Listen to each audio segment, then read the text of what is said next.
I want to welcome you to the Aquaba Hall and the Sunday rally.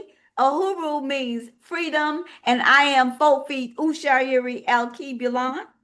I am a member of the International People Democratic Uhuru Movement. Let's say Uhuru again. Aquaba, which means welcome. This is the beautiful Aquaba Hall that we are in today, and that's the Black building. Led by the African People Socialist Party, the International People Democratic Uhuru Movement is a mass organization founded in 1991 and is the leading organization in the struggle for bread, peace, and Black power in the 21st century. To join Impedum and become a member, you can go to impedum.org/today and select the membership level. We'll give you more information about that later on this afternoon. Our community rallies are held every Sunday at 3 p.m. to 5 p.m. Central Time. You can also view them on the Burning Spear News YouTube channel and Facebook. We encourage the online viewers to like, share, and subscribe to the Burning Spear TV, YouTube channel. Today, the theme is our own Black history, the origin of Black History Month. African history is world history, and often what is called Black History Month is reduced to empty platitudes highlighting financial, political, and entertainment accomplishment a select few. However, today we reclaim African history as world history and to highlight the grassroots and intellectual traditions of the development of African history.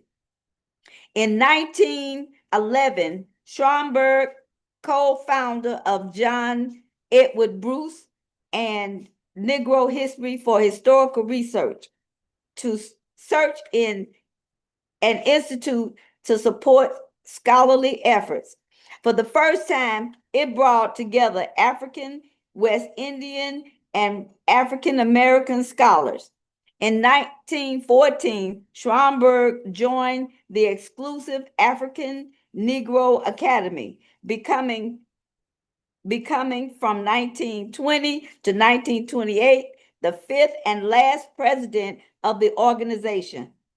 Founded in Washington, D.C. in 1897, this first major African American led society brought together scholars, editors, and activists to refute racial scholarship, promote Black claims to individuals' social and political equality, and publish the history and society of African American life.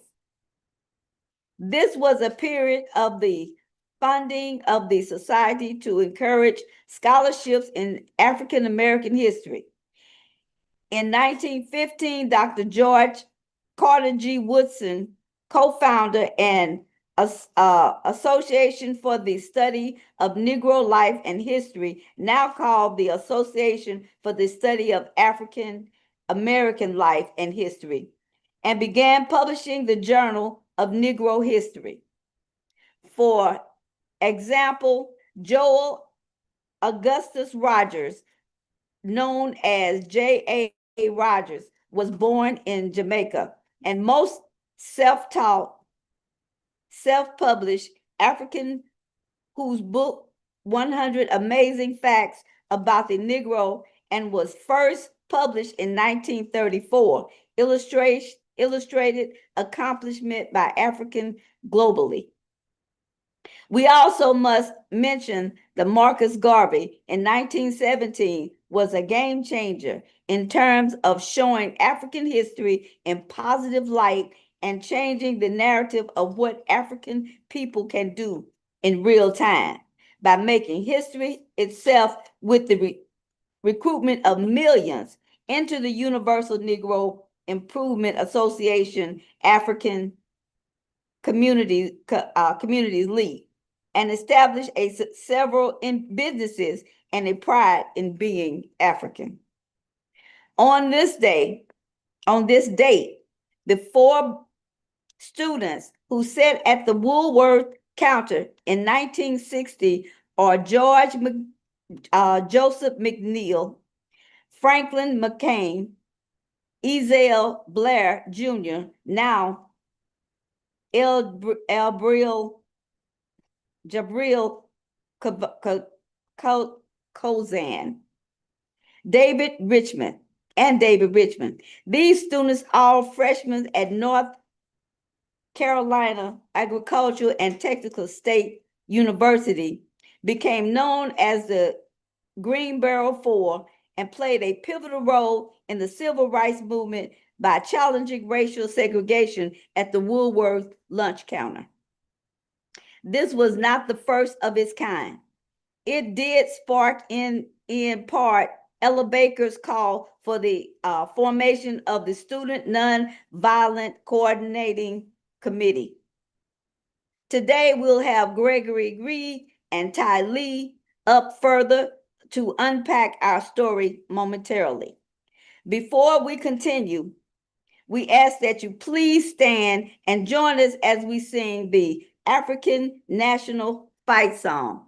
Please stand.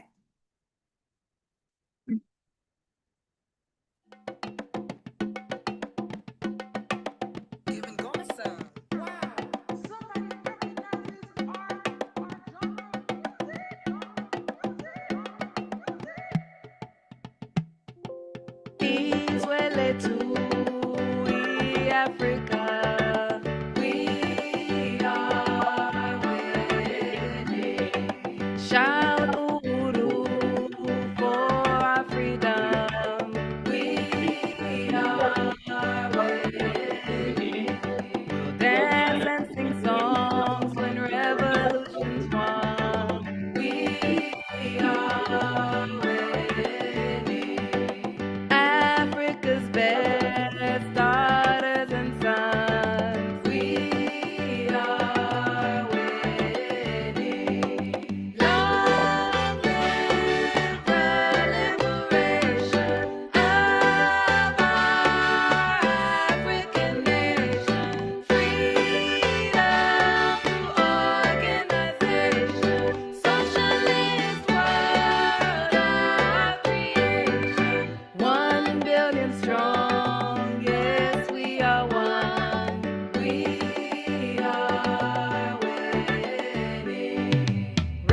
Black and green for you and me. We are winning.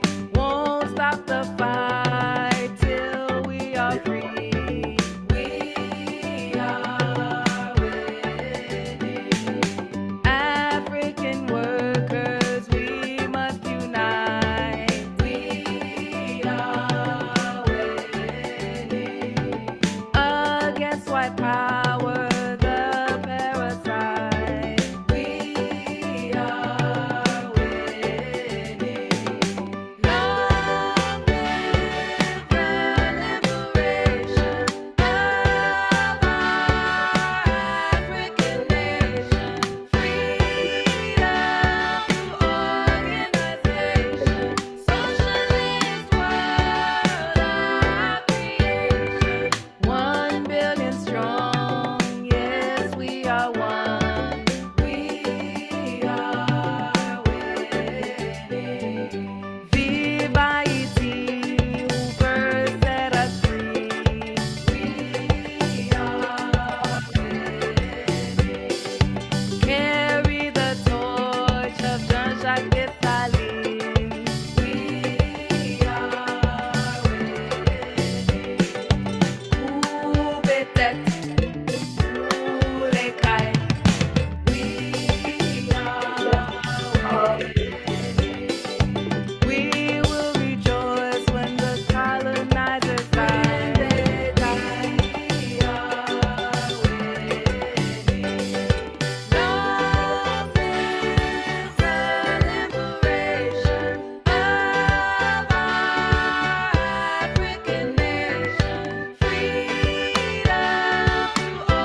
Independent and free is what we will be.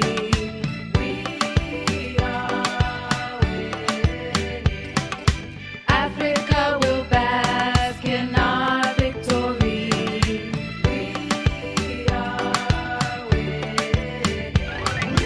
Long live the liberation of our African nation.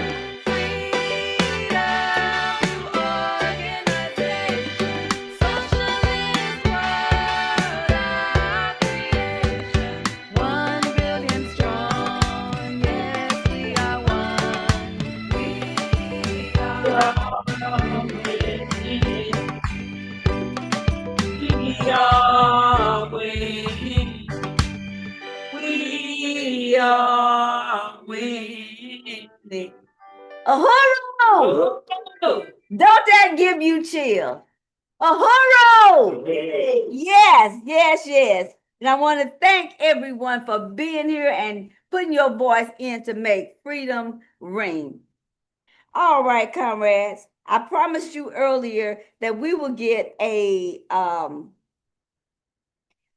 Comrade Gregory Reed and Ty Lee up for further backup of our story momentarily. Comrade Gregory, please come aboard.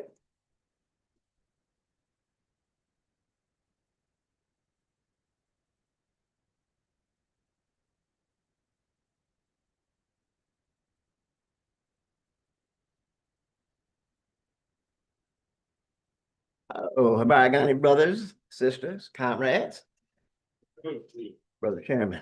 Sir. Yes, sir.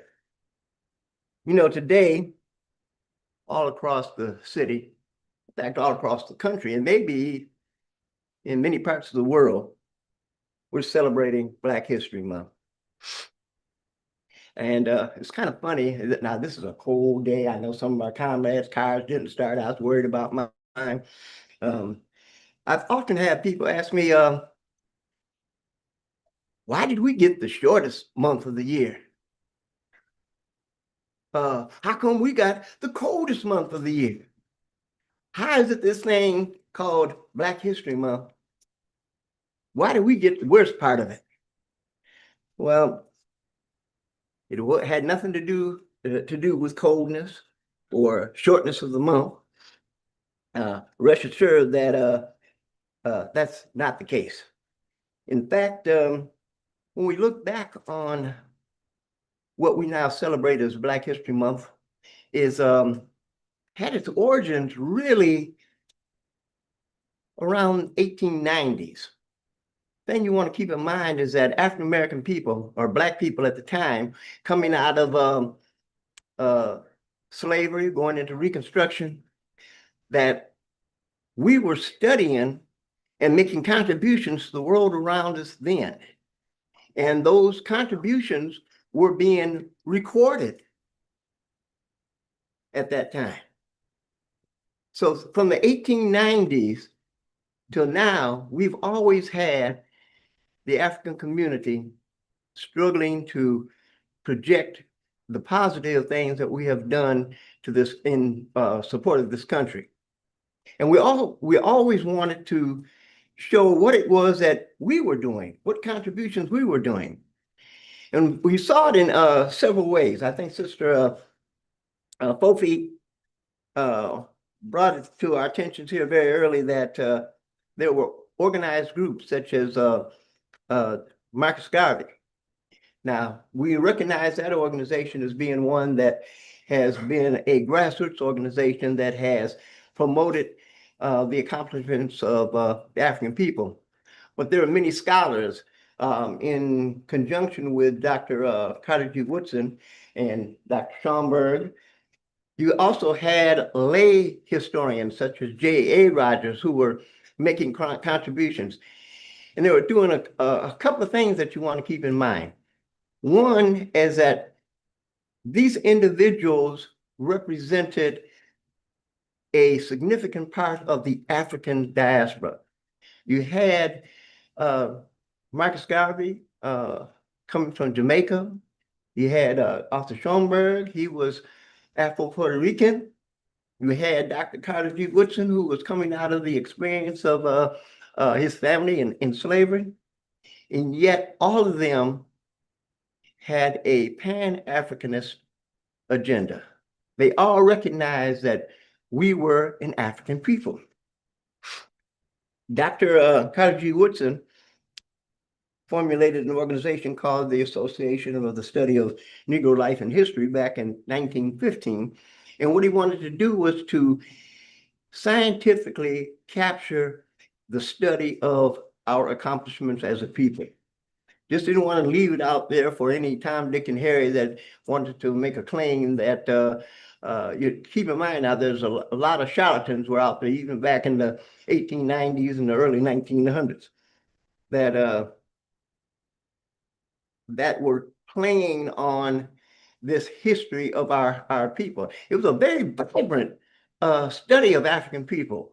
It was not, and I can't emphasize that enough. 1890s, there was a continuity of the study of our folks.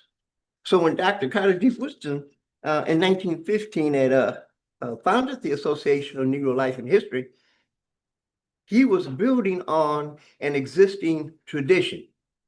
That tradition was there. And what he did is he also wanted to add a little reform to that. 1926, he established what was known as Negro History Week. And I'd like to also add that Dr. Carter G. Woodson was a member of the Omegas. And the reason that's significant is that it shows that regardless of our class strata, Black folks were in fact making contributions. We were working together to in fact preserve our history. Now, why February as Black History Month? A part of that same tradition, Black folks had a long appreciation for Abraham Lincoln.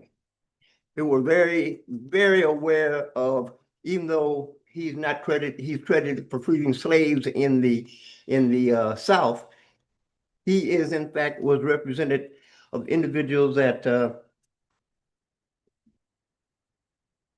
he was seen as being a leader in the African community in that liberation. Also, February 12th was the birthday of Frederick Douglass. Frederick Douglass was a very well-respected member of the struggle for liberation. So between those dates, February 12th and February 14th, it was well understood that this was going to be the week that we contributed to the study of our individuals, our people. Tradition and reform. Tradition. Keep in mind now the tradition, what we had going on in the 1910s through the 1930s was what was called the New Negro. The Harlem Renaissance was going on. There was a lot of art and history and study of our folks. Takeaway on that is that Dr. Carter G. Woodson recognized that history is made by the people. It's not just simply a preliminary acknowledgement of great men or women. History was made by the people. And it's with that in mind that we see Black History Month coming into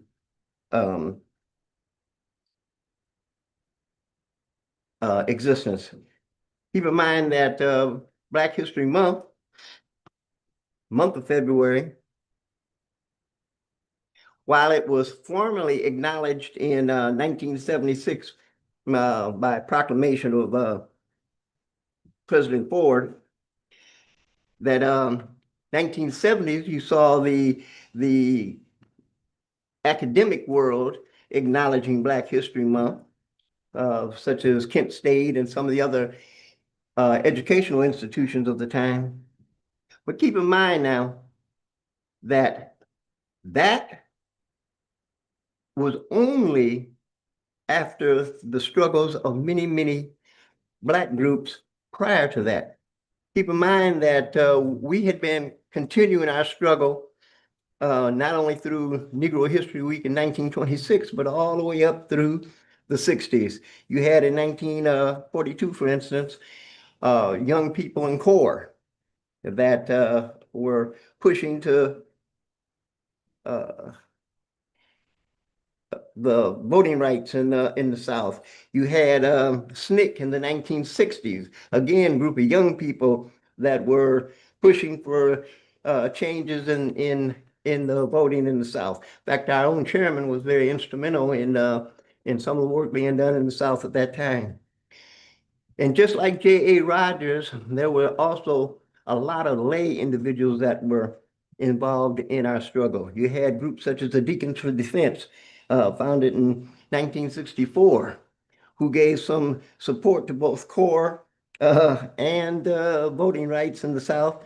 And they put a buffer between the voting rights efforts and the KKK.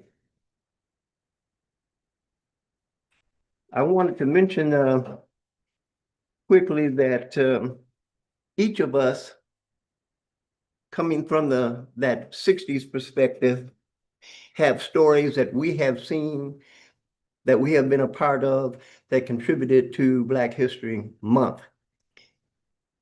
When we were in college, I was in northern Minnesota. There was this was in the late 60s. We had our Black History Week programs going on, but it became clear very early on that, 1 week is just not going to get it. We're not going to be able to squeeze into 1 week all the things that we see as being important happening in the African American diaspora. And so we just naturally pushed forward. We just put more activities in. We programmed beyond Black History Week. And this was happening all over the country. This wasn't just us in northern Minnesota.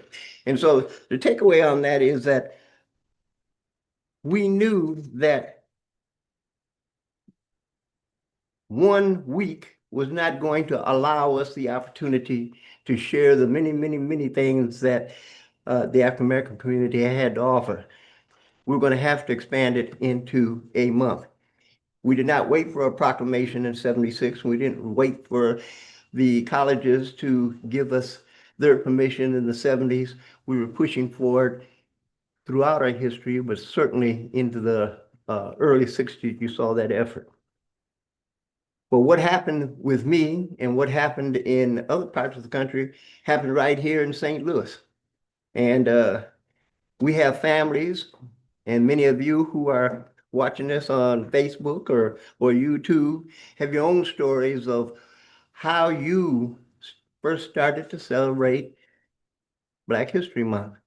How did it start to become a month from a week? When did it first strike you that, hey, this is something that is important to me, and how do I manifest it in my life? And of course, we've had some individuals whose families have long been involved in the struggle. And we have one of those individuals here with us this evening. In East St. Louis, many of you know of the history that the Catherine Dunham Dance Theater has had, impact that it has had on both the region and the world. But seldom do you have an opportunity to see what an individual who's grew up in that family struggle has had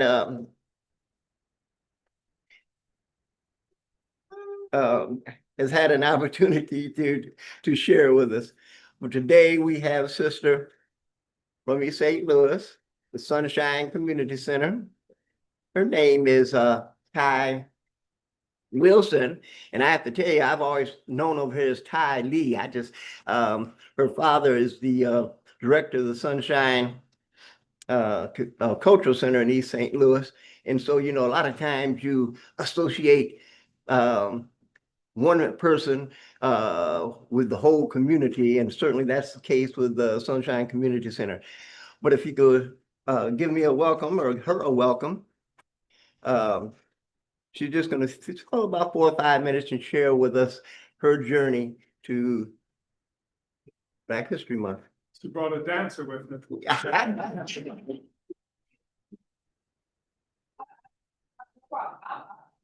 Yes, yes.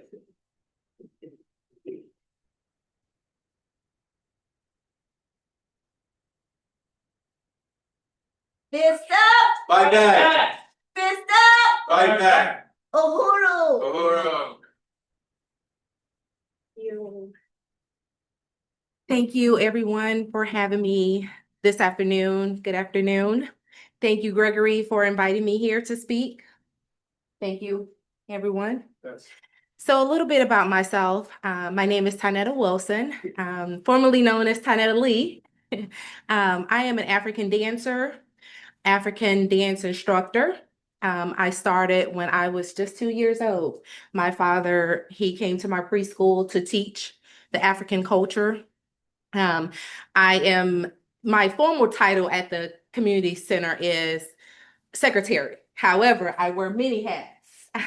I organize our annual Kwanzaa event at the center, our annual soup giveaway that we have. We have monthly board meetings that I help with. So just a little bit about myself. How I became an African dancer, like I said, my father came to our preschool to teach. He started his journey, Sylvester Sunshine Lee started his journey in the early 60s. He wanted to be more than just a student. He became a student of Miss Catherine Dunham. He had the drum in front of him and he didn't know what to do with it. So he learned, he studied, he went to Africa, he went to West Africa to actually study. He learned how to drum. He took women with him to teach dancing. And he brought it back to East St. Louis to teach African dancing and drumming.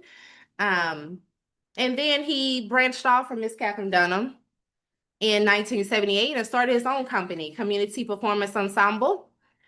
Community Performance Ensemble started in 1978.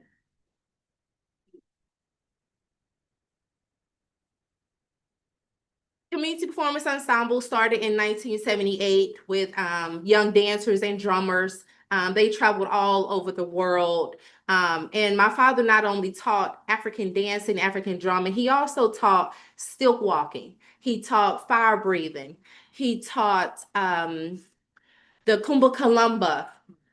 He did not just teach dancing and drumming, he also taught the culture behind it, why we do the dances we do for certain occasions that we do them. Every dance that we do have a meaning to them.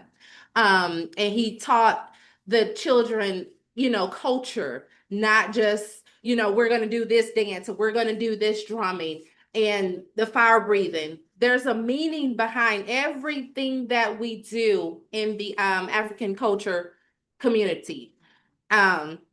Not only that, like I said, my father, he visited Africa several times to learn, to bring it back. He do not teach for charge. Everything he do is free of charge, yes. And this is his 5th generation, 48 years of teaching.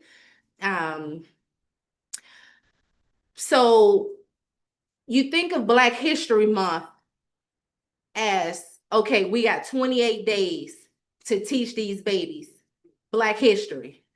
Okay, and everybody want to get Black in February. Okay, what we do is travel 365. We teach 365. We go to schools, colleges, weddings, funerals, baptisms, you name it, we're there. Okay, we don't just get Black in February. We do this year round. Okay, and like I said, they give us 28 days, the shortest and the coldest month of the year. My babies, they came up learning drumming and dancing. Like I say, it's just a year-round thing that we do. It's just something, we just instill in these babies, and my father teaches. Right now, today, he's still teaching. Like I said, fifth generation at the Sunshine Cultural Arts Center. The formal name of our group is Community Performance Ensemble. Yes, Mr. Busybody here. And growing up, I always wondered, and didn't understand as a young child in the early 90s, why is my dad locked up? He chose to lock himself at a government building in East St. Louis. Why is my dad protesting? Why is my dad walking down the streets with a group of people? And as I got older, I understand he was doing that for a reason. He was protesting. I don't know if you guys remember years back, Miss Catherine Dunham, she was protesting with the Haitians on the hunger. He was protesting. He chose to lock himself up to that government building. He chose to do the things he did with Dick Gregory. I mean, he's a staple of Black history, Anytime there was a stop the violence happening in East St. Louis, anytime there's a protest, we need to go to the Senate and the state of, representative office. We need to go to this legislator. They will call on Sunshine. You need to lead us in this. Help us, help the people, help, with this fight that we're fighting in East St. Louis. So as I grew up, I understood that my father is a true activist. He's a true community organizer for the state of Illinois. He's not afraid to say what's on his mind. He's not afraid to speak to, any ethnicity. He's not afraid to say what needs to be said. People are afraid to say what needs to be said and what's on their mind, on fear of maybe retaliation or we don't want this to be said. But my father, he advocated and he spoke the word that needs to be said. So right now today we teach, like I said, the African culture, not just dancing and drumming, but we teach the African culture. We teach everything, that needs to be, like I said, needs to be said. So we get the call to perform, like I said, year round, not just in February. Of course, everybody get Black in February, want to call us for Black History Month. Can you, teach culture at this school, teach culture at that school, and, so yes, yes. We don't just teach and perform just in February. We don't just get Black in February. What you see me in today, this is year round, this is, yeah. So yes, like I said, I've been impacted since I was 2 years old. And the group that I'm a part of and all the other members in the group, they've been long members, 20 plus years in the group. They've went on to teach other people, became leaders in other groups. If you hear about African dancing and drumming in St. Louis, East St. Louis, we're all from the root of Sunshine or Miss Catherine Dunham. Okay, Miss Catherine Dunham taught severals and they branched off to different groups. So if you hear of any other names out there, they're all from Miss Catherine Dunham or Sunshine in some way, form, or fashion. And it's the authentic, it's not the music like you play a CD or something. No, we do live drums, okay, live. So yes, we're all in the same community. We're all sisters and brothers in one way, shape, or form. Like I said, growing up, learning about Dick Gregory, learning about Dr. Eugene Redmond, learning about Reginald Petty, learning about Catherine Dunham. They were all close, and we're still close.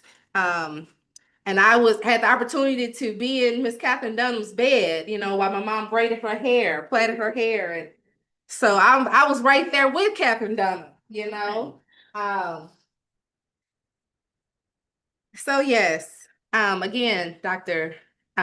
Gregory, thank you so much for inviting me here. Thank you all for having me. Thank you. I really appreciate it, and I hope I, represented Yeah. my father well. Great. Thank you so much, everybody. Thank you. Thank you, thank you.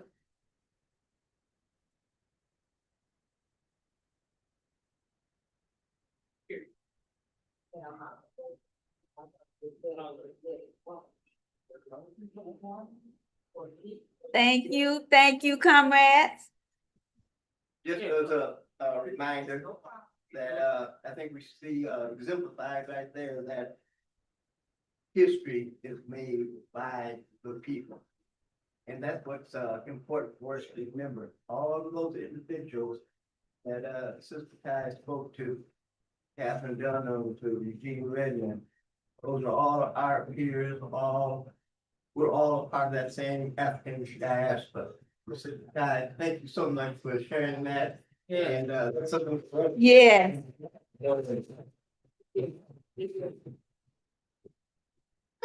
Thank you both, Gregory and Sister Ty. I remember Sister Ty when I first got with Eugene B. Redmond's Writers Club. And that seeing those little kids, middle-aged kids, teenagers, all the way up to young adults, all dancing and spreading joy of being African. So I want to thank you, comrade. Now we want to make it, if there's any questions to, you got a question, babe? No, I think he was gonna get ready to dance. Is there any questions for the comrades? Comrade Gregory and Comrade Ty? For for those of us who have never gotten a chance to witness, the dance and stuff like that, maybe one of these Sundays, if y'all would be open to come down to the Uhuru House, and yeah, I think that'd be awesome. Uhuru.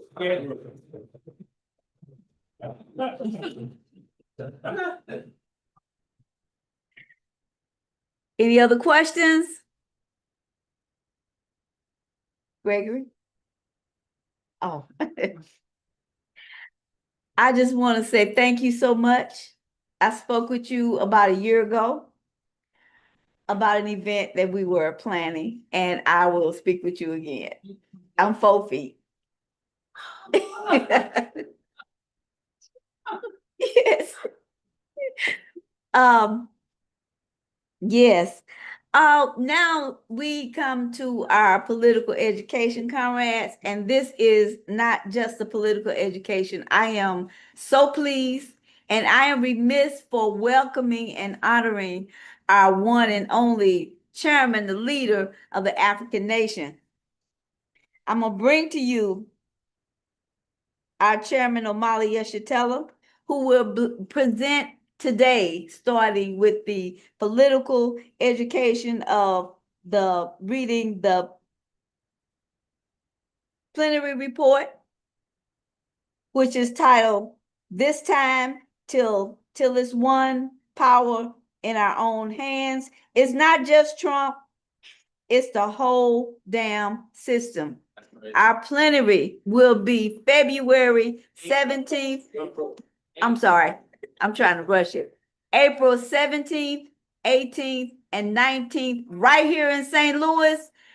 You didn't know? You know now. You better come, because you're gonna miss one of the biggest events of 2026. And now I bring to you our one and only amazing Chairman Omali Yeshitela.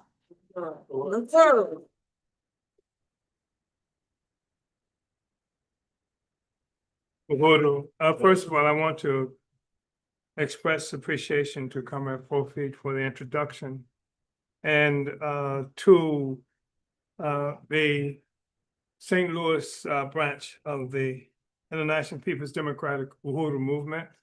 Want to recognize our international president, Comrade Luca de Macu, who is here with us. And I truly want to express appreciation to Comrades Gregory and Ty and Little Ty. Yeah, look at him. He's back there applauding too. Right on. This issue of history is a critical question because what happens is that the colonizer always attempts to liquidate the history of those colonized. It's an absolute necessity. The existence of the colonized is evidence of a crime that's being committed against the people. Only reason we have to talk about African History Week, a month, or year, etc., is because our history, under the circumstances of colonialism, access to it is abnormal. You don't hear white people. In fact, we are offended when we talk about white people talk about white history or something to that effect. History is something that is preserved of those who are free. Those who are free write their history, say what their history is. And I think that's something that's really important, that the only reason we talk about whether we should have 28 days or the shortest month or the coldest, et cetera, is because somebody else has taken away our freedom from us and taken our history. They hold our hostage, our history hostage, just like they hold us hostage. The whole thing has been a struggle to say we are somebody. We exist. We are in the world. Because the colonizer would convince us and the world that we had no history until the emergence of the colonizer. There was no history until the white man showed up. That's how the white man discovers America. That's how the white man discovers something else. There was nothing else. There was no other history prior to that. And of course, that's a lie. And our objective has to be the liberation of our history, the liberation of African history, to take it back. And we take it back by winning our freedom. We have to be a free people. We have to have access to our freedom on our own terms. Redefine what it means to be free. Redefine what our history is, and not some foreigner who has kidnapped us and brought us into this terrible state of existence and cannot tell the history truthfully, because to tell the history truthfully is to indict himself. Right. He cannot engage, a society cannot indict itself. And so that's why when you have the experience of even learning things, going to school, reading history and what have you, I remember just growing up as a youngster, and we didn't have the ability to read about ourselves in the first person. We were objects of history, and the white man was the subject of history. And and that was the deliberate thing. You couldn't talk about your history in the first person because they'd kill you. They do horrible things to you. You can't talk about this relationship in an honest way. If you talk about it honestly, you pay a price for it. That's why they came to our house at 5 o'clock in the morning, raided us with armored vehicles and brought flashbang grenades and shut down the entire community, because we are saying this is our reality. And that reality is something that they would maintain, they would have obscured. And so, like, we don't exist until the white man gets here. So, you know, in England, African History Month is October. Did you know that? Yeah. It's October. And the thing is that because the Africans in England, I mean, we're not indigenous to England. Right. The fact is that Africans were captured and taken to England, just like we were dispersed forcibly all around the world. Africans were captured, Africans were taken to the Caribbean and other places. And this is where the British played a primary role in England. And then that's how we ended up in England. That's how we got to be in Birmingham and London and all those other places in England.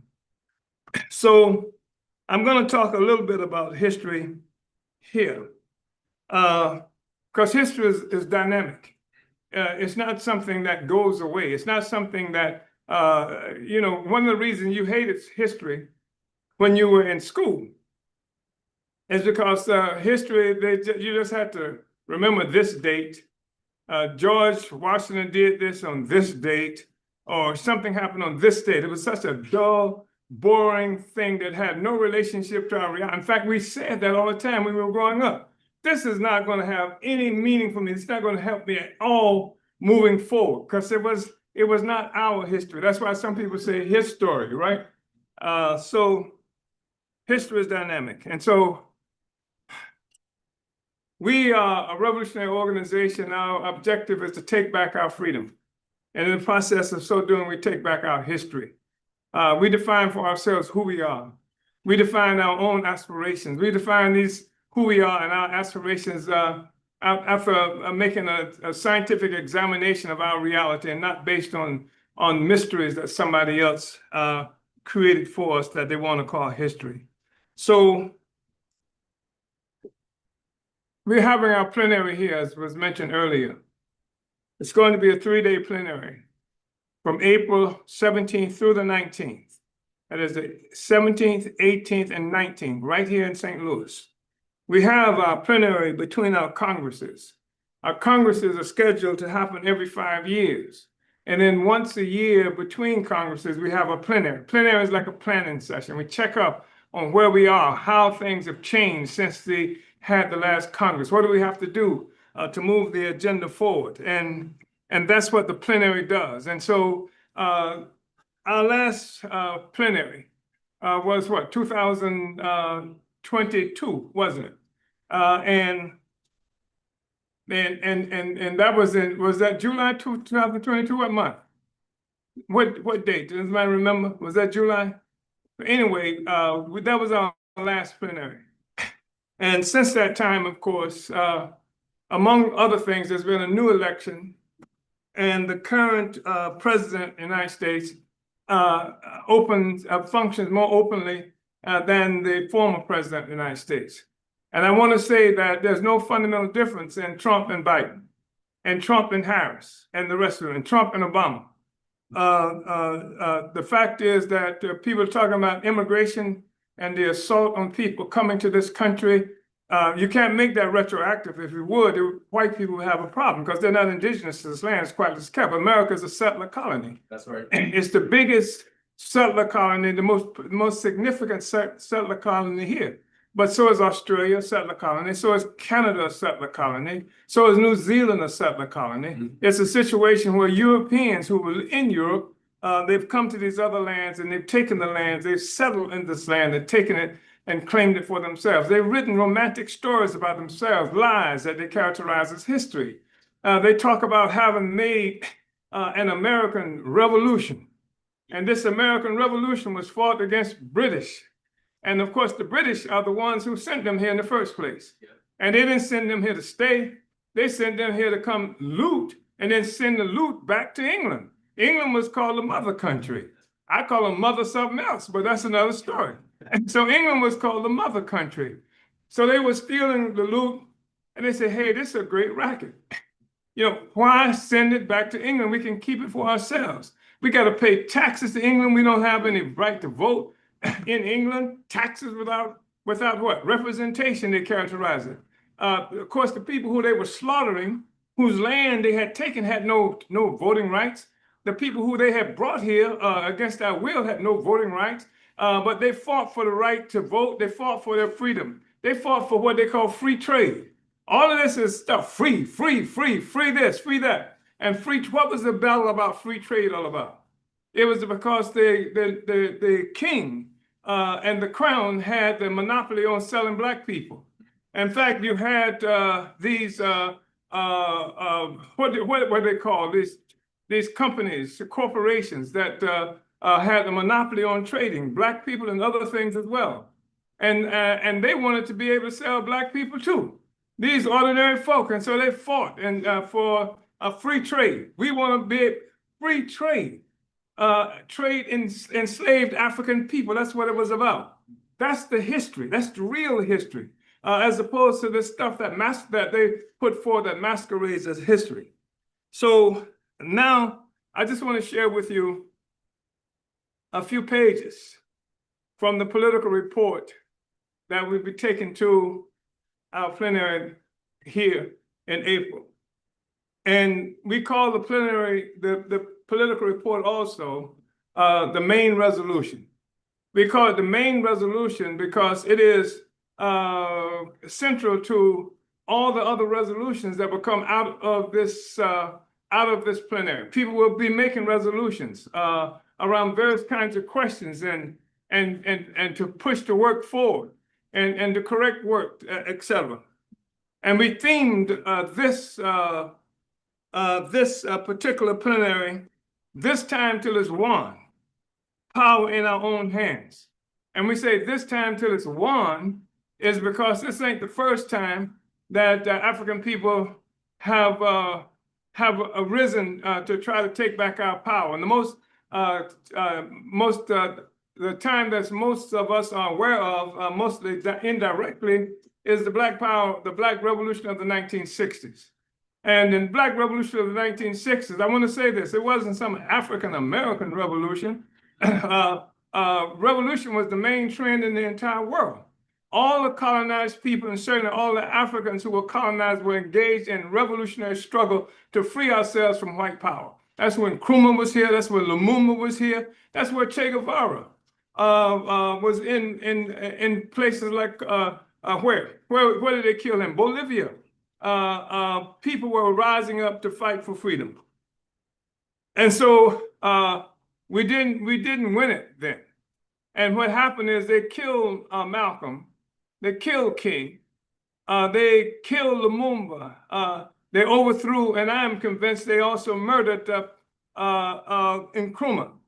And then they put in place forces who were substitutes for them to give the impression of some kind of freedom. But it wasn't freedom. And we said, this time till we win it. And the African working class has to come to power. And for the first time in history, the African working class has its own revolutionary political party that takes us beyond this simple achievement of democratic rights, because that, at best, that's what was won here. Democratic rights, to right under colonialism, to right to vote in a colonial election. We didn't change anything about our relationship to the system. We got permission to participate in the system that colonizes us on some limited basis. So I want to start reading now. And am I to understand that something was going to be? Yeah. Yep. Thank you. Thank you so much.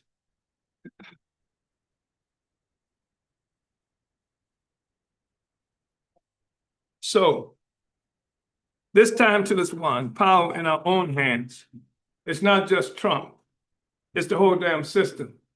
And it's important to say that as well, because everybody wants to make Trump the issue. And Trump is an issue, but he is not the issue. Because Obama was responsible for something like 3 million people being kicked out of this country. You know, they're talking about Trump and immigration. Obama, 3 million people. Biden, Obama presided over having at the southern border cages that they were keeping children in these cages and what have you, who were so-called immigrants and what have you. So anyway, we're coming into this new period in a victorious mode, and I think it bodes well for things moving forward, both for the party, for all those throughout the world who are fighting for national liberation, self-determination, socialism, and peace on a foundation of social justice. The period we have entered is good but dangerous.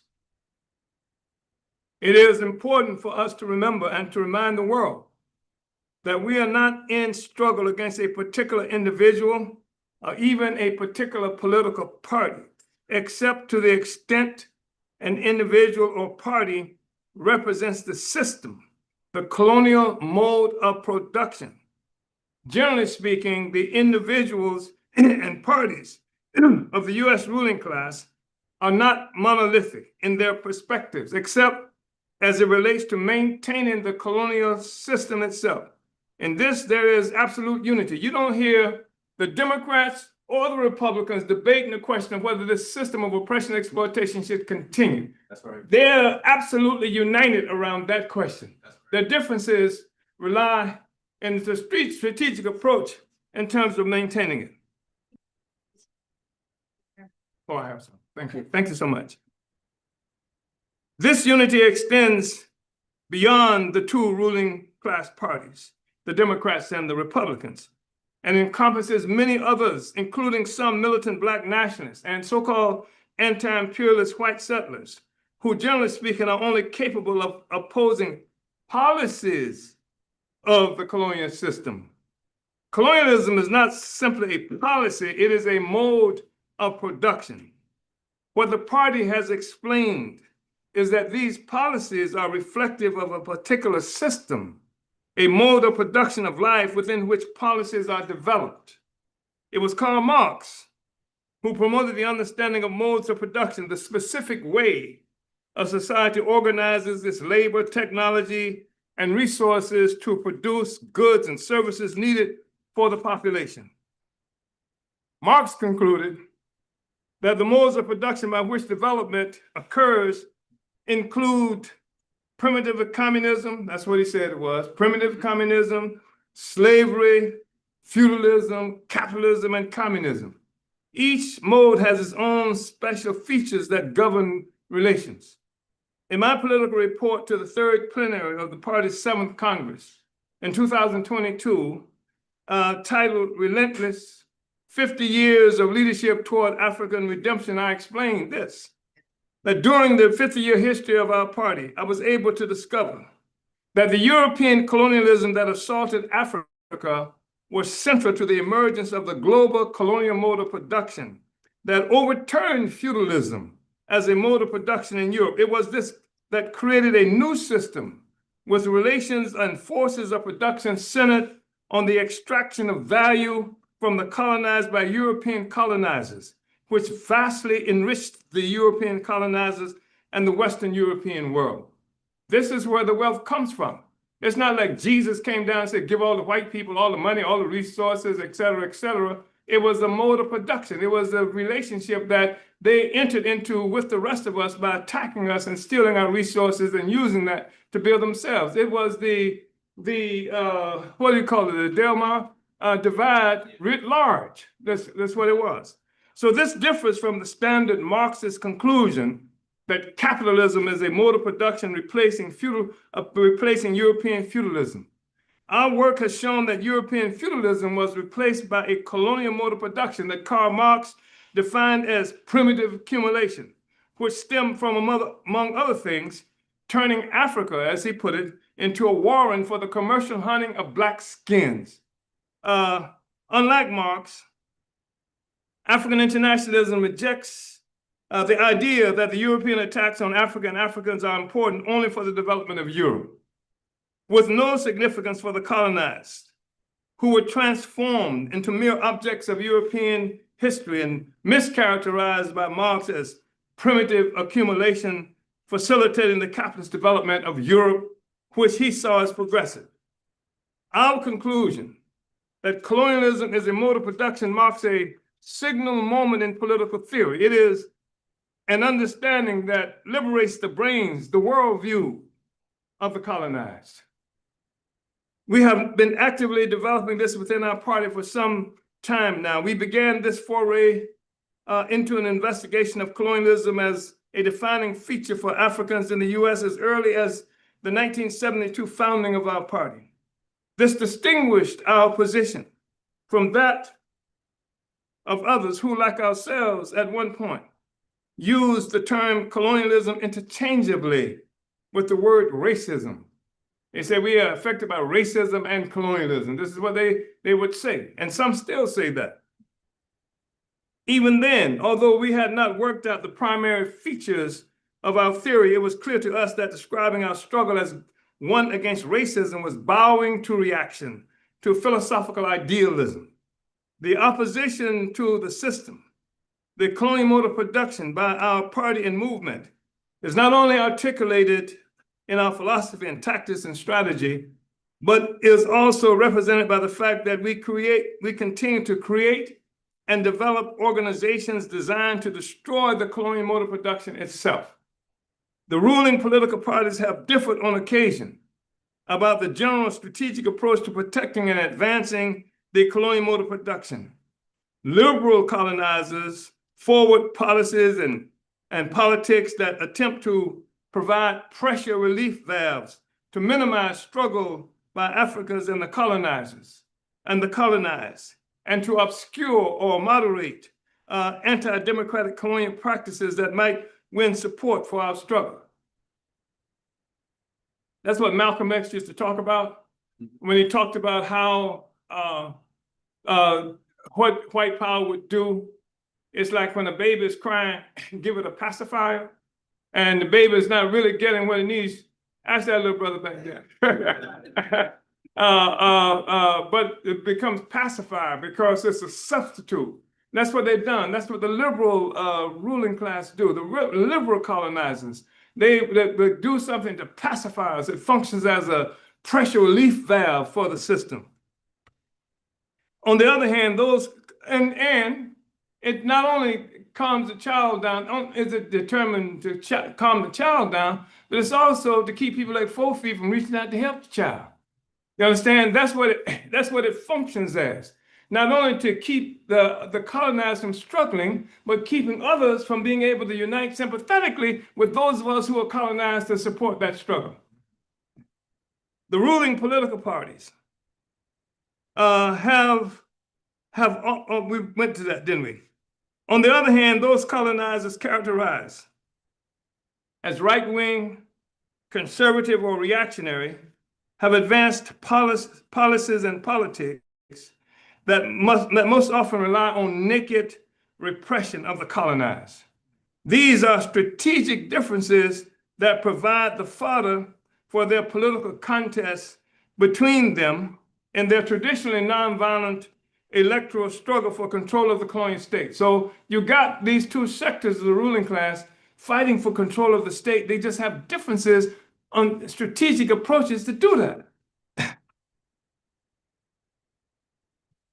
The perennial electoral disputes between liberals and right-wing reactionaries within the United States, including the dispute between Harris and Trump in 2024 about preservation of the colonial mode of production or a specific interest within it.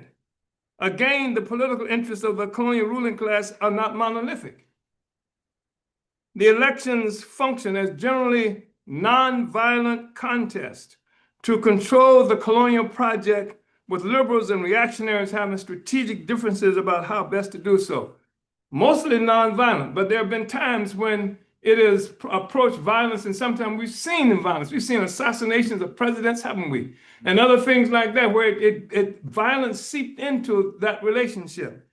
For example, the struggle between the Biden-Harris regime and that of Donald Trump resulted in the defeat of a sector of the colonial bourgeoisie, not of colonialism itself.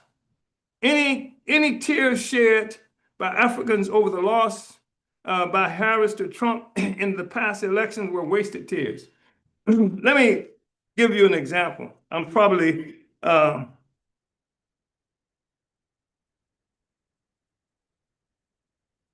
anybody in here who does not know who Nat Turner was? Good. You know who Nat Turner was? Okay. Nat Turner was an African man, a black man, who in Virginia was held on colonial slavery. And like so many of us, were just locked down and treated so brutally. And Turner was one of the people who was influenced by the revolution of Black people in Haiti. The first successful workers' revolution in the world, Black people in Haiti. The first successful anti-slave revolution in the world, Black people in Haiti. And so the Black people in Haiti, once they won freedom, that's why this whole nonsense about being different people is this nonsense. Because what they said in Haiti was any African, any slave in the world, if you get free, you get to Haiti, and then you are free. You are free, it gives you land and et cetera, et cetera. And Nat Turner was one of those people who was influenced by that. In 1831, that Turner led a revolutionary struggle, and his slogan was strike at night and spare no one. And they fought, and I've forgotten how many colonizers they killed, but they killed a bunch of them. I think it's about 66 or something. They killed a bunch of them, but they were defeated. And some weeks later, Nat Turner was captured, and they put Nat Turner on trial. They took him to trial, and then they convicted Nat Turner. They convicted him, and they killed him because they convicted him, found him guilty. Nat Turner said, "I don't feel guilty." But the big thing is that it was a colonial trial. So even if he had been found not guilty, he would have still been enslaved. He would have still been enslaved to have been found not guilty. That's the relationship we have with colonialism. I mean, they raided me and threatened me with a 15-year prison sentence and a $500,000 fine, because they said the work I'm doing for Black people was paid for by the Russians. The most ridiculous, asinine kind of statement they can make. They can only make that statement in the face of Africans not being familiar with our own history, etc. So they make this attack, and they liquidate the essence of our struggle because they say we working for somebody else, and they would put me in prison. You understand that they intended to put me in prison for 15 years for working for the liberation of Black people. And this is under the colonial system. So the colonial system took me to their courts, just like they got Maduro right now in New York, took me to their courts. They indicted me. The colonizers indicted me for trying to be free. And like they indicted and put Nat Turner on trial for struggling to be free. Anyway, I just think it's really important to understand that. So, in fact, we're saying that any tears shed by Africans over the loss by Harris to Trump in the past elections were wasted tears. In fact, Harris, Biden, Obama, and others of their ilk deserve severe criticism because they have duped the masses into a state of defenselessness. Africans are defenseless in the face, and now we got this stuff we're trying to deal with, but they have convinced African people that the solution is somehow voting for them. And now they're fighting for their lives. Obama's scared that he's going to be indicted because there's a threat to indict Obama and Harris and the rest of them. We are the salvation, the workers, the African working class. Yep. The masses, the people are the salvation of our people, and not these people who have this relationship with the colonizers. So they have offered themselves as legitimate alternatives within the system, and they have opposed our work to end colonial domination and be a real power for the colonized under the leadership of our working class party. It was under Obama's government that another $1 million was added to the bounty on Assata Shakur. This is Obama's Justice Department that did that. The current crisis of the social system that we know as the colonial mode of production, it's okay. I'm not going to be that much longer because I know that we want to get out of here. We want to eat a little something and get out of here. But the current system of social crisis of the social system we know as the colonial mode of production requires our party to move with a greater discipline, unity, and strategic commitment more than anything at any time in our history. The U.S. continues to be at the helm of a social system that is demonstrating death throes that endangers the world, especially those of us functioning as hosts within the parasitic dialectic. It's dangerous.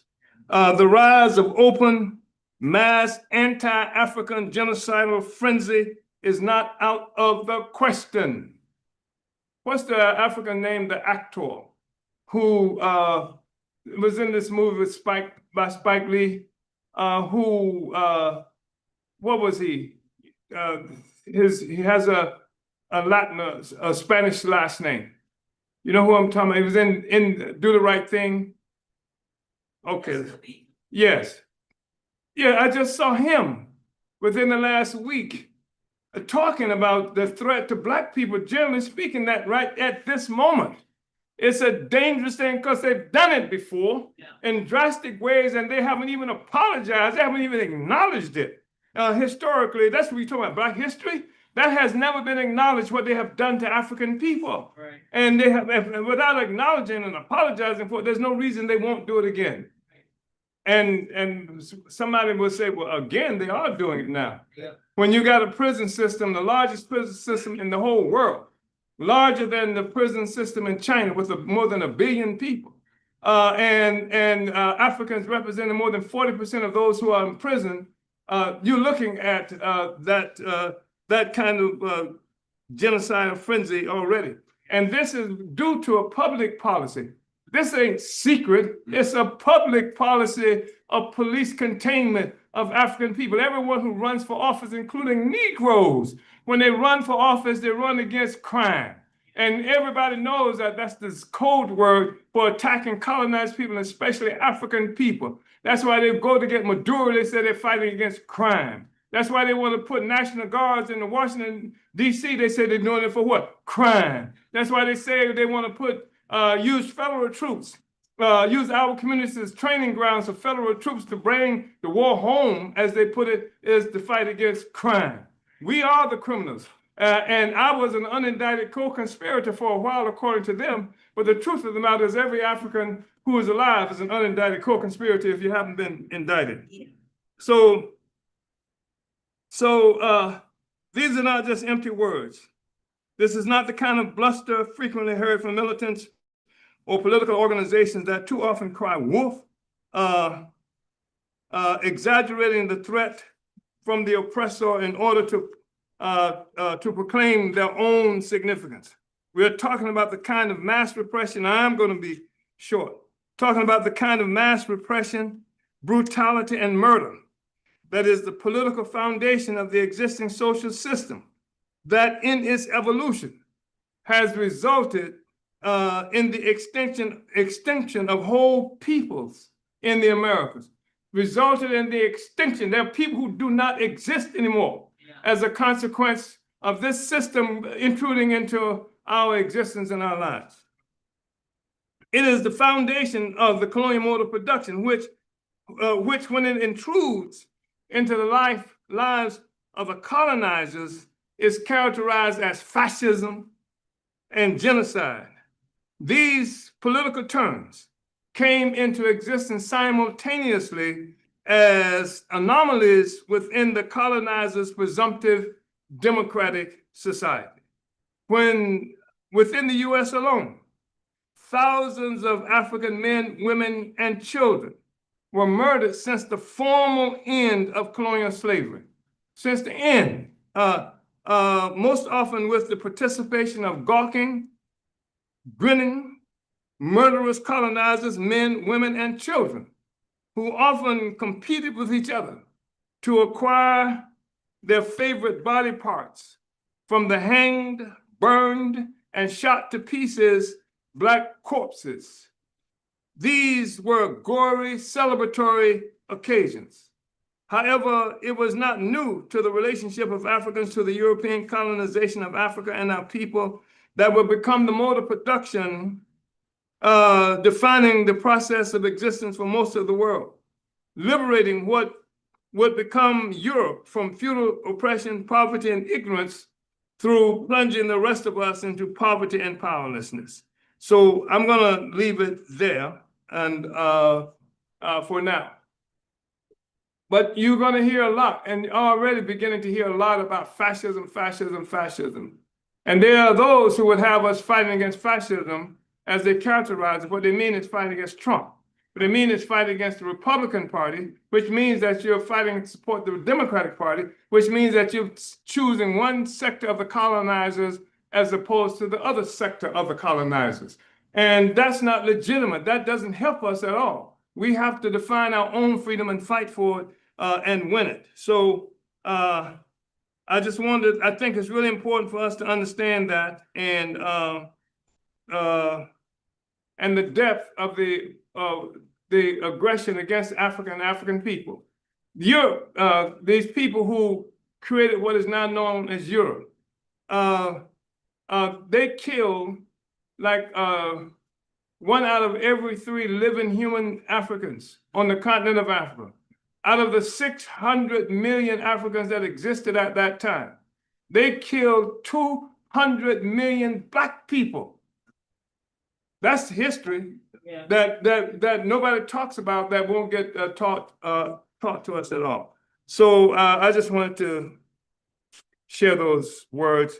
We're going to be talking more and more about this and reading more and more about this political report, because when people get here in April, like I said, resolutions and things like that will revolve around this political report. And it's really important for us to understand it as well as possible, because there are going to be people here from various places around the country and people participating in various places around the world. And it's going to be really important for us to be able to know and understand this so that we can also defend it and put it forward at the plenary itself. Thank you, comrades. Uhuru.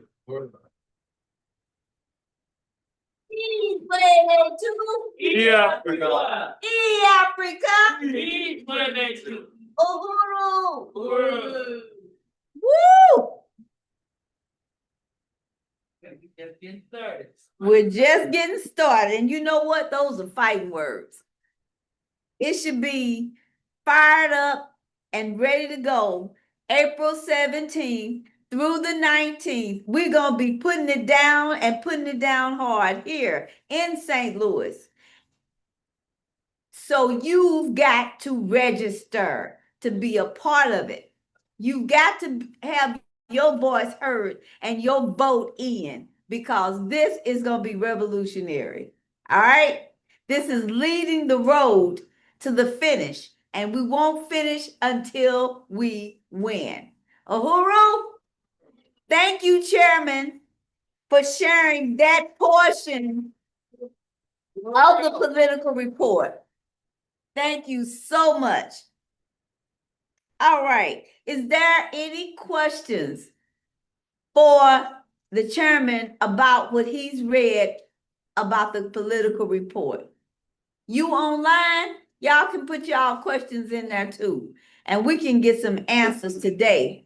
But I'm gonna tell you, if you really want to be a part of it, which you need to be a part of it, this revolution is not just for me, for you, or yourself that you look at in the mirror. It is for your children. It is for your grandchildren. And if you already got grandchildren, it's for your great-grandchildren and the next generations coming up. This is something that we are Black history. We are Black history. And every day, as the comrade Ty said, it's 365 days a year. We cannot be cornered. Every day you breathe, every day you open your eyes, that's a day Black history is made.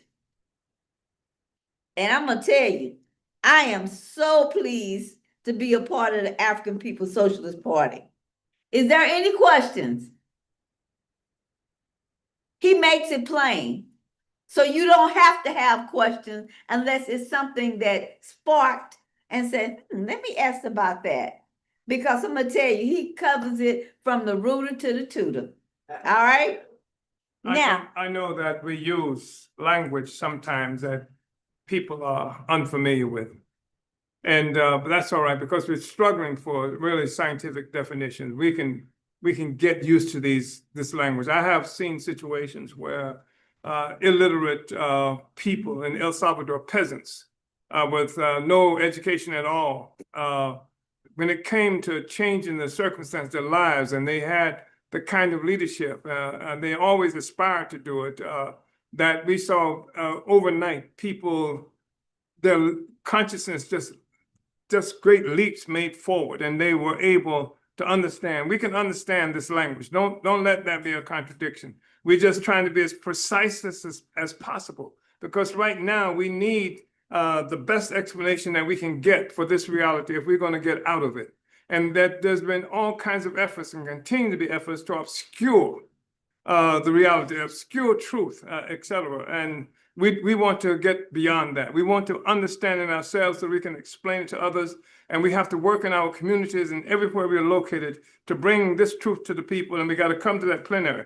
Everybody who's here should go ahead and register for that plenary even now. But I also say that we're looking for volunteers to participate in childcare, which is a really important thing, because we're going to have, this going to be 3 days, we're going to have children, and we need people who can volunteer to play a role in the childcare over the 3-day period. Uhuru. So if you have something, don't hesitate, because you're not the only one who's thinking about the same thing. Believe me, you're not the only one that's thinking about the same thing. So step forward, Uhuru. Uhuru. And we have forms in the back where you can register today for the plenary. Okay, you don't have to wait till, oh, this is April 1st. No, register now. Put it behind you and say, okay, that's where I'm gonna be on the 17th. That's where I'm gonna be on the 18th. That's where I'm gonna be on the 19th, and make history right here, 2026. Uhuru. Who are y'all? Uhuru. Thanks, man. I'm the internet president, Peter. I think this Speak was, to the mic. oh. You know, Yeah. that's it, right? I always need help on this part. So. Oh. All right, Uhuru. And I just really appreciate the PE, the political report coming out of just moments ago. And I think it's really important for us to understand, just the different tactics that these ruling forces, the ruling class, the different sections of the ruling class, utilize in terms of, how they control and oppress, African people and other colonized people. Especially, this whole question about like liberals and stuff like that. Because when we see, Kara Spencer move like she moves, or talks like she talks, and these are pressure relief valves, and yeah, and that's all, that's also important. But never ever do we ever see ourselves reflected, in any agenda that the city has. That's why our communities are like this. The different folks in City Hall cannot do right by the African community. And this is why we need our own agenda.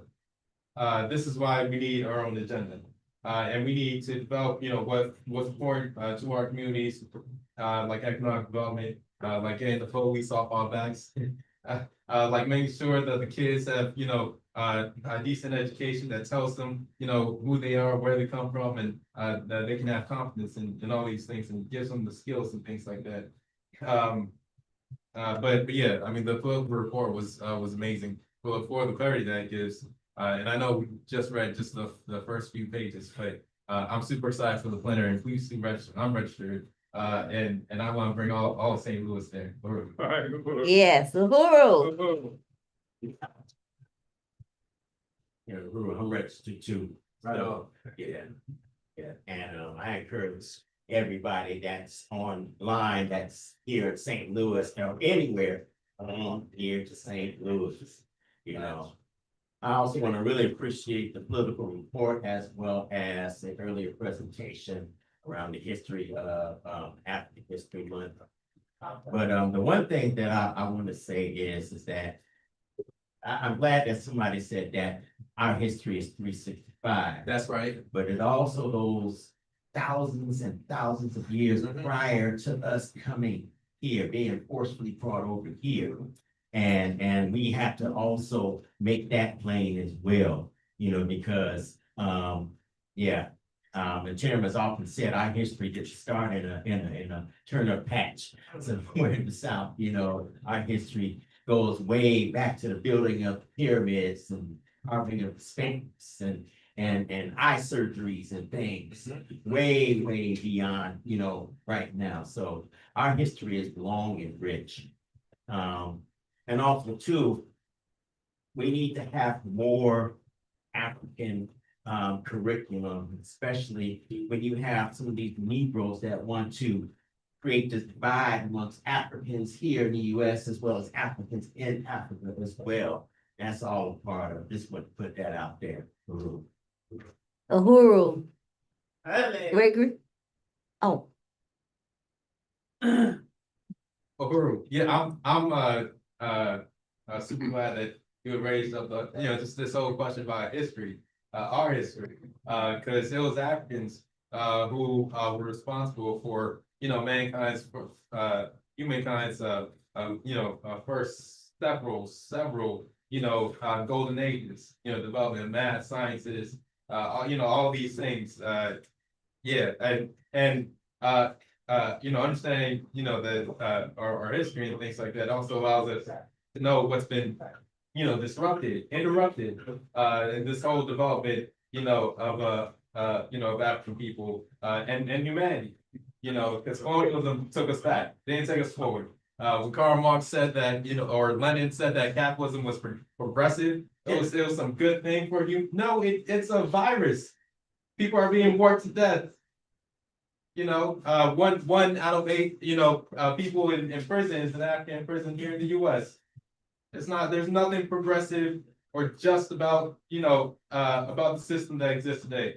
But recognizing that this system is a global system. Yeah. That came out of the assault that was being made at our home. And just recently in the news, during the winter and stuff just during, snow this last week, the news was saying about how many homeless people there are. We started being homeless when we were attacked, kidnapped, and brought over here. Yes. That's the origin of our That's homelessness. homelessness. Yeah. Recognizing the whole history and what's been disrupted, also allows us to recognize what has to be removed. Because one, education, is supposed to, solve the problems of production. That's the purpose of education. But whose problems are we solving? Definitely not ours. Political education, should work to collectively solve our problems and stuff like that.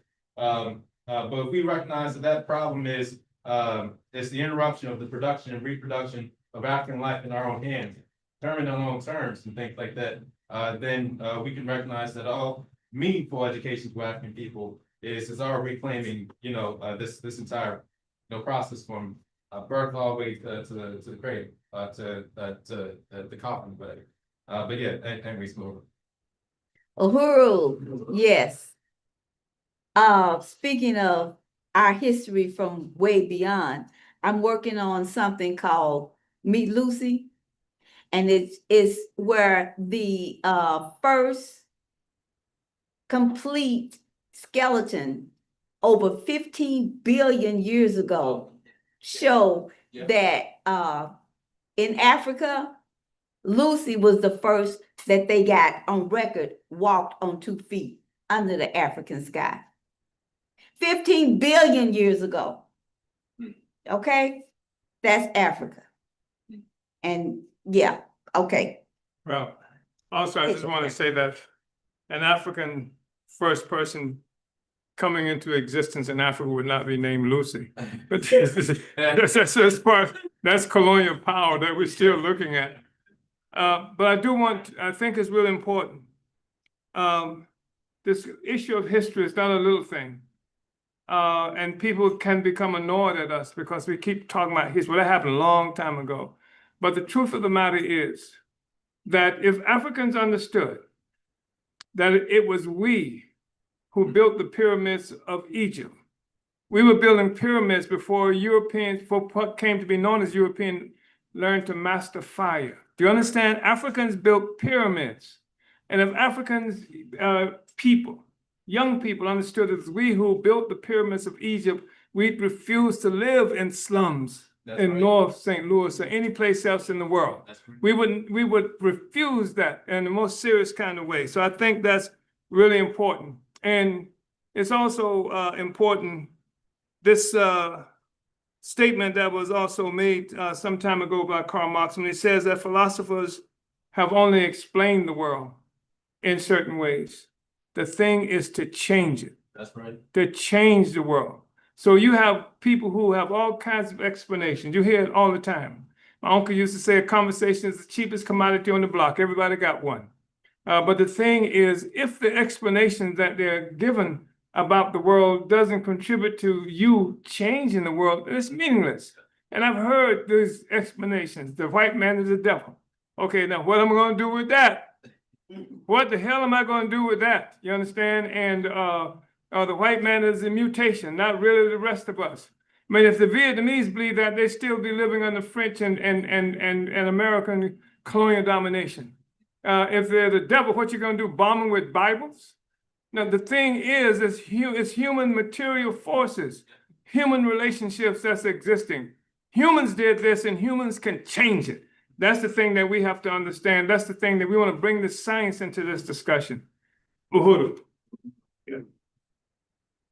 Uhuru. Thank you, Chairman. All righty. Is there any questions online? Or somebody asked about the definition of peace. Yeah. I saw that. Somebody online, right? Yeah. Yeah, the definition of peace. Somebody said, was it King who said that, I'm trying to remember, it was King who said that peace is not simply the absence of war. But peace requires people to be in control of their own capacity for creating life, producing and reproducing life. It requires that. And somebody, I think, remember Malcolm X answering a question about whether there can be peace, and there cannot be any peace under colonial domination. I don't care, you can't have peace. That's one of the reasons I'm so annoyed with some of the Negroes who are put before us. I'm not just talking about politicians. I'm talking about your best comedians. I'm talking about some of the people who sing songs and things like that. And they make a lot of money for themselves, but they don't make any statement about people. Say, well, if I said that, then I wouldn't be able to be successful making money. Well, you know, your success cannot be something that rides upon the oppression of the rest of us. I don't care who you are. And that's what I see all the time. Commercials being made by buffoons. And they make a lot of money doing this buffoonery. That's one of the reasons I like what you're doing, Sister Ty, and what the history that is connected to of people who actually engaged in struggle. And that's what it has to be about, you know. So, yeah. And, you know, everywhere you go in the world, you find Africans struggling with the same issues, same questions. Doesn't matter where you are. This whole notion, there's no such thing as an African American. You can't be an African and American at the same time. That's a contradiction in terms. America built itself at the expense of Africa. That's like saying I'm a slave and a slave master at the same time. You can't be both of them. You know, and we have to, that whole African American, that hyphen is a chain. And we have to break that chain.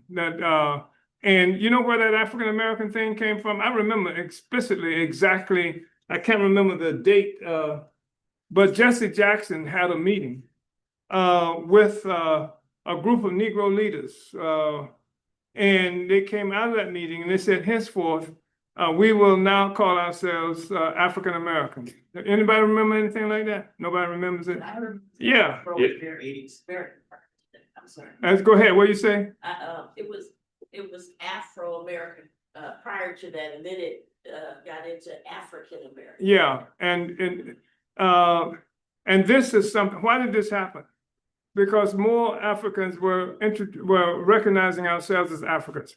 Africans, young people wearing these medallions or African medallions and stuff like that. It was something that had captivated the imagination of more and more Black people. And they got in front of it and put a chain, this link to it, this African American. You don't hear anybody say French Americans. You don't hear German Americans. You don't hear anything like that. It's African Americans. And the only ones you have that hyphen with are people who are colonized, like American Indians, Mexican Americans and this kind of stuff. But it's understood that white people are human beings. But they give us this kind of characterization, it's to liquidate our identity by keeping us connected in an artificial way to the colonizer, Uhuru. So the peace comes through ending colonial domination. One small comment, you kind of hit a nerve there, Chairman. In nursing school, they do this thing where they teach us how to care for people, but they only talk about, of course, white people. Yeah. And it's very interesting because when they get to the chapter on Black people, they give you a whole, well, not a big definition of it, but they give you a little blurb to say that these are the others. Right. And this is what you do to care for them. Yeah. But I guess one thing that makes me wanna, and it can be discouraging, and it's not to be right now, but no matter, it's so many that their minds are broken. And this is a result of colonization, you know that. It's frustrating trying to bring them in. It's just really frustrating. You can, like you said, bring a horse to the water, but you can't make them drink. But the beautiful thing is that we exist. The beautiful thing is that we proliferate and we don't stop. So this is what I'm gonna do to the end, But it's just, you gotta get the children. You gotta get the children. And that's very frustrating because a lot of times we don't have the structure, to get it. My dear sister here, Sunshine's daughter. My daughter was blessed to be able to be a dancer underneath Sunshine. But those programs are so critical. And I overkilled my daughter's education with Black education. When she was a student at a Metro and they give out the book list to read, I said, and she need a Black one. You know what I'm saying? So, but we have to find a way to integrate that. And I certainly attempt to do that because I was always taking other children and trying to incorporate them and support. But anyway, I guess my babbling here also sounds basically, I'm just thinking, how can I, and I know we have structures in place, but just like when the tornado came, I as an individual went out and gave water. I as an individual went out, I participated in others, people's response to that too. But if you see something, it's your responsibility to interact with it and try to change it. Yeah. So thank you. But power is an organization. And there's work being done all the time to destroy our organizational unity. It's all the time. The forces work to make sure that is destroyed. See, the thing is that white people ain't so smart, but they have the same program.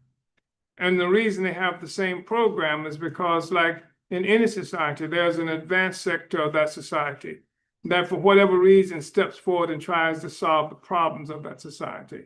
They're the ones who become the leaders of the PTA. They're the ones who, try to step forward and make things happen for the neighborhood, unless you live in a colonial situation like this and the government puts these phony neighborhood associations together. But there's an advanced sector for whatever reason doing the kind of stuff that you do. And what happens with us is that the government kills the advanced sectors. They kill Malcolm X. They kill Martin Luther King. They kill and slander people who try to step forward and provide leadership for our community. So the people are left floundering out there, and the only leadership we have is the leadership that comes from the ruling class. And when I say the ruling class, I'm talking about sometimes the ruling class speak through thick black lips. And sometimes thick black lips that speaks in rhyme. We have to, as our responsibility is to organize in our communities and to make this happen. How do we make sure that the children get the kind of education they need? We provide it. We go into the communities. We do that. We provide the political education where it's needed. It's not going to happen in the schools. I mean, they're already talking about how certain things are not going to be permitted to teach. They're stealing books. They're shutting down libraries and things like that. We have to do that. That's our responsibility. That's what part of organizing has to mean. And it's just really important for us to accept that responsibility, because we're going to have to do it for ourselves. And it's not the easiest thing in the world to do, but it's much easier than living the way we live. That's right. It's much easier. At least when you take care of it yourself, you don't have to worry about whether it's going to be done in some way that messes up the children. You know better. I mean, you have control of it. That's the thing that makes it important. Anyway, Uhuru comrades, come at 4 feet. Uhuru. Yes, Uhuru. Our history. You just heard our history. And it's us to make it forever history. All righty, comrades. I feel good. It's cold outside, but I'm feeling pretty chilled in here. Next, we're going to do our call for resources. And today our call for resources is $75. And if you got $75 and you want to put it forth, just check cash money order. You can go to Cash App, Impedum, or you could go to impedum.org/donate. We'll start with $75. And if you got that $75, I'm going to say thank you and we can move on so we can eat. If you have $50 and you want to add $50 to it, then that'll leave us $25. If you have $25, give me 3 people with 25 and we got it and we can move on. Now, I don't see no hands. I don't see nobody trying to stop me. Online, you know where you can go. Put your number in. Let us know where you're from. And we'll say Uhuru to you.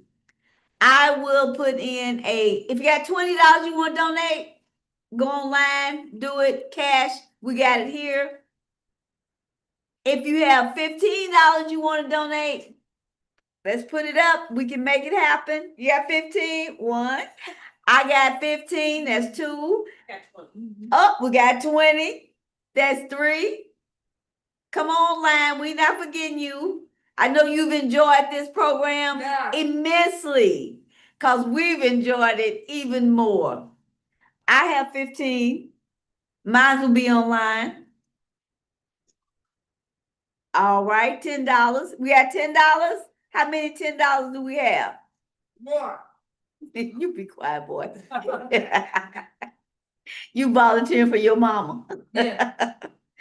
If you have $5, we'll take your $5 because you want to know where the money goes. Right now, it's keeping us warm in the wintertime. In the summertime, it helps keeps us cool. We have lights, we have internet so we can reach people. We make flyers, we have broadcasts. This money is returned to the community. $1, I wouldn't say $1, 1 penny at a time.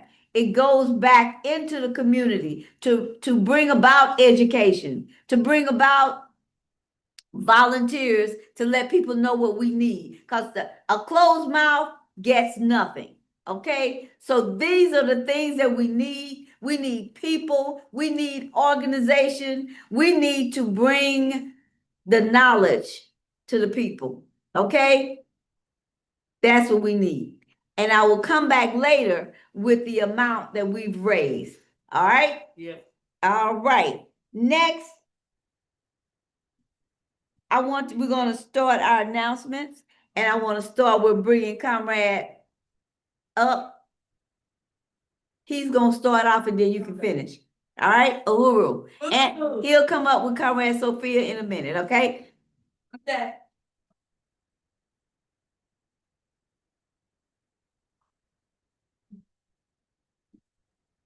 Right, Uhuru, everybody.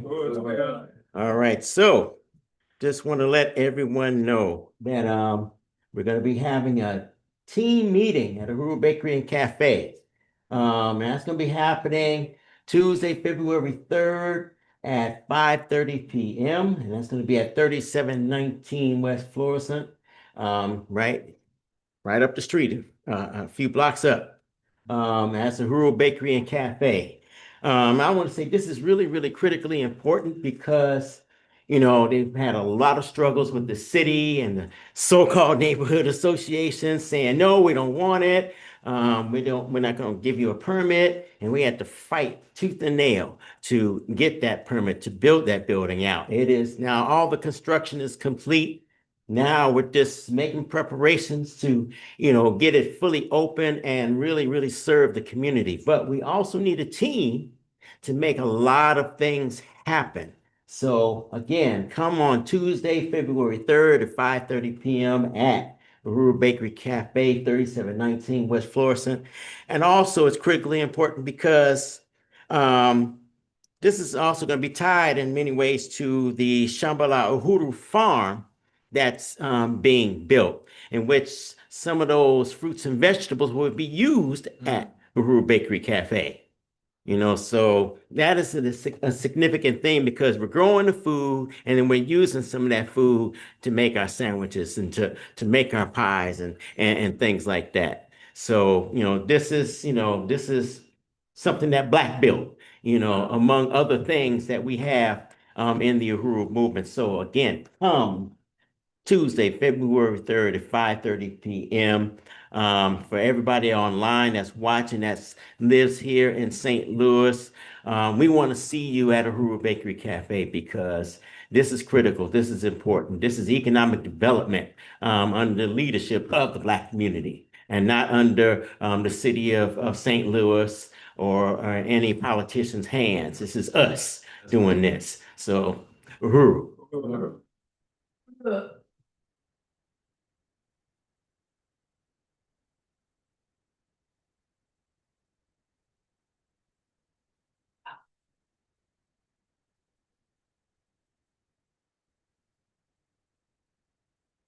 Hello, everyone.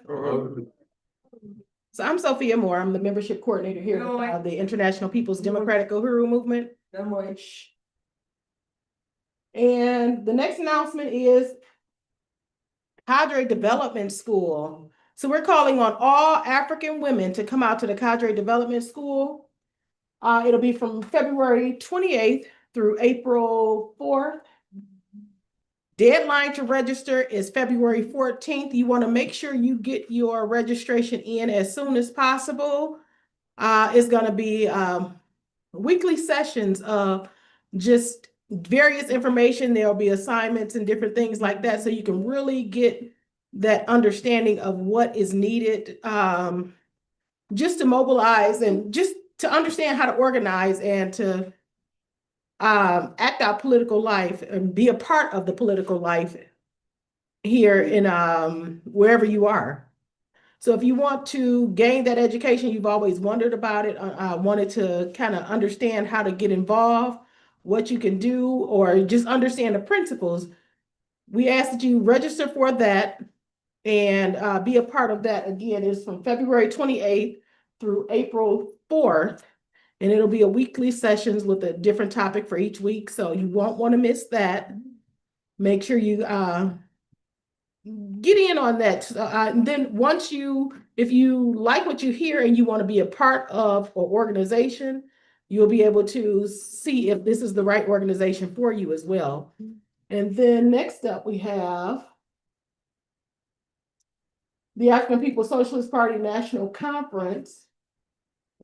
From April 17th through the 19th, our plenary. Okay, you want to talk on that? Uhuru, sure. This year, the, African People's Social Party, who is the cadre organization of the Uhuru movement, is hosting its, plenary, this is, 2026. It's themed, this time to Swan Power in Our Own Hands. And it's an international planning conference, that will occur here in St. Louis. That's super historic.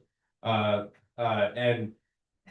it's also important for what it means in terms of our, work to revitalize the entire, the entire north side, starting on the West Florissant corridor. We'll be summing up this period, and as well as the work ahead. Please do register. There'll be childcare available. Registration, it's $50 to register, and I think it's 60 for food. But yeah, it'll be right here in St. Louis. A bunch of people are coming out from all over the country. For those who aren't able to make it physically, it will be also virtually for the international folks. I don't know if that, yeah. That is the plenary coming up on April 17th to 19th. It's 3 full days, where we discuss the work forward, and what we need to do as as African people to get out of this mess. Or Can you speak to the 28th, February 28th? I mean, that's. You're talking about the cadre school? You just did that. Okay. All right. Correct. I'll talk to you about that when we finish. I can get you the information on there. But it's each week they'll have a different topic that they'll be discussing, and giving you some practical assignments that you can do so that you can kind of get a feel of what it means to be cadre, and definitions and understandings of the political life, and what that entails, how to get involved. Like, you don't just show up and start a rally or go to a protest unplanned, but it shows you how to organize and plan for different things. So it'll involve all of those type of things. And then as far as the plenary, we do not want childcare to be a barrier for anybody who wants to come out, but we also are working on building our team so we can have a strong, solid team, so that even those that are a part of childcare are able to attend the plenary as well and get the different information and training that'll be involved in there, and also be able to provide their input as well. So if you are interested in working with the children, if you have any information, or you want to, even if you want to provide suggestions on activities that we can do with the kids, because again, the plenary is going to be a full day. So it starts at 8 a.m. and it may go as late as 6 p.m. or maybe even later. So we just ask that if you have any suggestions on things to keep the kids interactive. We already are working on a lot of things to provide them with the education and activities to keep them busy. But if you have talents and skills, whether you teach acting lessons, or if you teach dance lessons, or if you have activities that you want to do with the children, we're asking that you can contact me, Sophia, at smore372@yahoo.com if you're interested in participating in that or providing input. But we're also asking people who have either 30-minute or to 2-hour segments, anywhere from 30 minutes to 2-hour segments, that they're able to provide during that plenary to be with the children and provide an activity and different things like that. So right now we're looking for volunteers in 2 capacities: one, to be a part of the planning committee for childcare, and then also those who want to participate in providing an activity for the children for a certain block of time. So if you're interested in that, let me know. You can reach out to us. And I want to thank you for that. And then next up, we have the Burning Spear newspaper, asking that everybody get your hands on the Burning Spear newspaper so that you can stay up to date with the things that are going on throughout the world. And then kind of keeping, because a lot of times we try to watch the news or we watch different things to get understanding, and sometimes it's confusing or we get skewed in one direction. And you want to kind of get some news that from firsthand, where it's come, from the people that are coming from. So again, this is an international organization. So articles and segments of the paper are written from different perspectives, or different people in different areas throughout the movement. So we just ask that you get your subscription there. You can get a subscription at theburningspear.com/subscribe. Also, if you want to get the information out to others and provide bundles, you can also do that at theburningspear.store. And you can either drop bundles off wherever you are, or you can sell them individually. Or, we also do have, copies of the Burn Spear, available. It's January, I mean, it's a dollar donation if you want to put that in. But it's free copies of the Burn Spear newspaper. And yeah, it's really from the perspective of the African working class. About, the things that are going on in the world, so, and as well as the work that's, that the Uhuru movement is doing. I think the January edition was magnificent, because each page you can see our work in these different, regions of the world and stuff like that, and how it's moving. This copy was incredible. Whoa.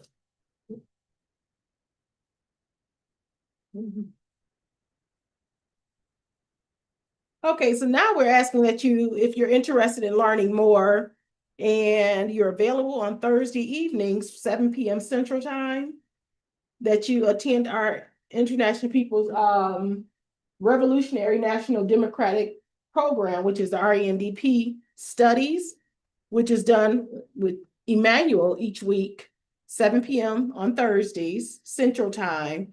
And he leads those studies. It's the interactive where you can provide your input, you're getting political education and different things like that. And if you're interested in that, you can always register at tinyurl.com/RENDP studies. Or you can visit us on Facebook Live if you want to participate there. Put your comments in on Facebook at facebook.com/INPDUM. There, if you want to participate in those studies. It's very interactive. If you have questions about the organization or different information, it is very helpful to attend those studies. The next up, we need help with building the Sunday rallies. So we're looking for people hands-on, or even if you're remote, we need people to help with the audio-visual, with the audio-visual and sound and all of that. That's how we're able to get this information to those that are attending with us online. For those that are here in St. Louis, just to growing it so that they should be able to see when people drive by, want to know what's going on in here when they see all of the cars outside. We need help with providing care moves, so cooking food. If you have different skills that you're able, you have skills and you want to be able to share those. We're asking that you contact us and come out to participate with us. If you don't have skills and you want to learn skills, we're here to help train you as well on those things. So if you want to learn about audiovisual, if you want to learn about even like how I'm here doing the announcements, you can learn to do these things. So we need people to help with coming up with the different topics and well, not topics, but to help with programming with so like I'm here doing the announcements. We need people that are able to speak to that. If I'm not able to be here, if other people, just kind of, and if you want to get your experience with public speaking, we need people to help with the security team so that we can, we're here and, just we have people that standing at times and guard the door to make sure that everybody here is safe as well.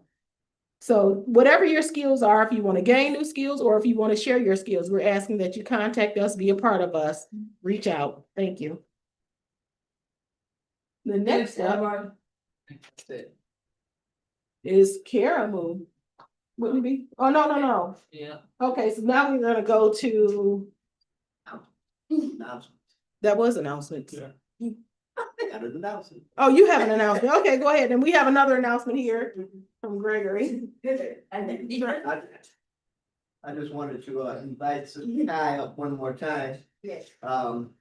Very significant thing going on in East St. Louis next week, and especially brothers. I want y'all to keep this in mind. I've got some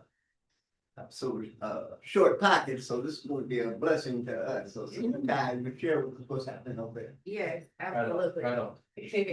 Thank you. Earlier, I did mention I wear a lot of hats at the Sunshine Culture Art Center, and one of my hats is organizing events. So we hold annual events at the center, and one of them happened to be the annual men's suit giveaway. So. Oh, here, I'm sorry. The annual suit giveaway. So this Saturday, February 7th.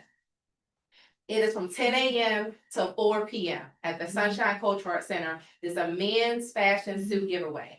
So how it works is you come to the door, pay $20, and you'll be escorted throughout the gym by escort. You will receive one suit, two blazers, two shirts, two brand new pair of pants, a pair of shoes. It's over $500 worth of brand new name brand items. Oh, wow. So for $20, you're getting a bag full of name brand items. So again, it's this Saturday, February 7th at 10 a.m. at the Sunshine Cultural Arts Center in East St. Louis, Illinois. And where can we go to find out more information? It is actually posted on our Facebook page, Sunshine Cultural Arts Center Facebook page. The flyers there. I also have flyers that I can share with you all. Oh. And it's for men. It's not for women. This is a men's suit giveaway. Not for women. Mhm. Thank you. Yeah. Thank you. Thank you. Okay. And do we have a final count that we can bring Fofi back up for? Yeah. Okay, so Fofi is gonna come back up and give us our count. Yeah. Me back up. Okay. All right. Okay. All right, comrades. I just want to say our goal is our goal was $75. We made a total of $105, and I want to give out a special, what's that? That's their handle on. All right, we received $25 online from TAG 5104, and we want to thank each and every one that did donate and tag for $25. All right, Gregory, Fofi, Cieli, and we got 45 cash. Emil? And- Thank you. As one other thing I want to say, colonialism has been working for years to keep us locked down. The African people, our organization has been working also. It's not gonna get done overnight, but you know what? Every year, every day, the plenary that we plan for is another day that we're gonna put together relief and freedom, and it's gotta come, so you gotta be a part of that plenary, all right? You gotta be a part of your own liberation. And it starts with the plenary, April 17th through the 19th, you need to be here, all right? And bring somebody with you. Uhuru. You want to talk about Karamu for next week and this week? All right.